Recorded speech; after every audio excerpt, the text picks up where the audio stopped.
هل بتحساب رفقك بيخلاك اول طريقك من غدره بينشف رقك صاحب مصلحته. لا تسأل على اللي خانك واعتبره مثل دخانك اعتبره قدرك وظهرك ارمي. دي جي احمد لوزة ريماكس. عايش في الدنيا متألم راضي بحكم الله ومسلم، لا بشكي ولا بتكلم غير للي فوق. يلي انت صابر عالوادع اصبر كمان خلك جادع، لا ننشف ولا من سامع خلك راضي. لا تزعل على اللي خانك واعتبره مثل دخانك اعتبره طقرة في زمان وظهرك ارمي. هم اللي بيبيعك بيعك يبير الدنيا ويسيع بكره هيموت النبيع بكره لا يجي.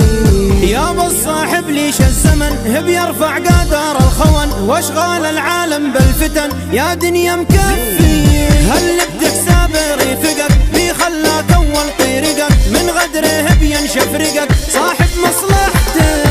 هل مصلحة غير النذل باس الوافي طبعه عدل صادق لما قال المثل هالدنيا شينه. فالدنيا احنا شفنا العجب متغلب علينا الغلب. انا هقول لك شو السبب اصغر نسنا فيه. ما نركب غير الجبارة في بعض البشر خسارة والسرعة مثل الطيارة ركبة تصير. اللي راقبها ما يخافش بيشوف الكل ما ينشافش غير الفوق ما يهابش طبعه في طير.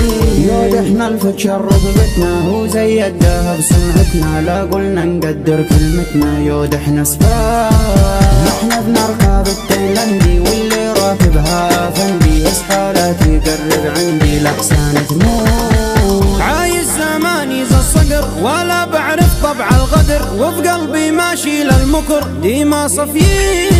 رايق طبعي رجل صاحب هيب وطبع الثقل هم درك ما عرف الجهل من طبع ابوي. احنا مربانا عالوفا مالينا في طعن القفا وبنسند ظهرك في الخفا من سوى الشيء. يوم الحرايب تشتعل بنفعال وقد الفعل ما تجيش تعيشها يا بطل يا بن يومين. هيما اللي حوي لسنافي نظيف ويا قلبه صافي دايس على رقبة الهافي هيمن شاهين. يا مرحب يا ابو سلامه وانا الشبهب وزعامه قد فعل وقد كلامه اللي حوي ذي.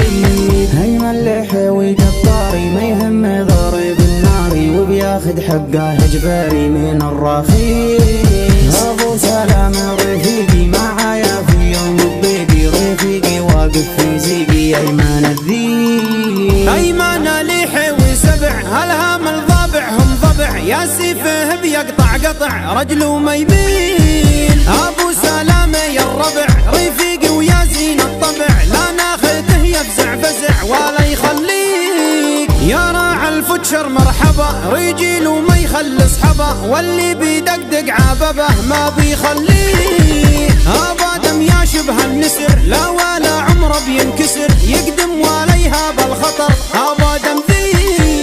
هيمن وابراهيم اصبر شرابين القهوة المرة اسباعة وانفسهم حرة رجال اثنين اخوان وحبايب ولاد العم وقرايب وصى عليهم الشايب. اثنين اخوان نشامهم مال اثنين فالحارق والمياديني اسباعه وسلاطيني. اثنين اسباع يا ابراهيم ولا يهمك هذا من بني عمك خويك دم من دمك ما بيخليك.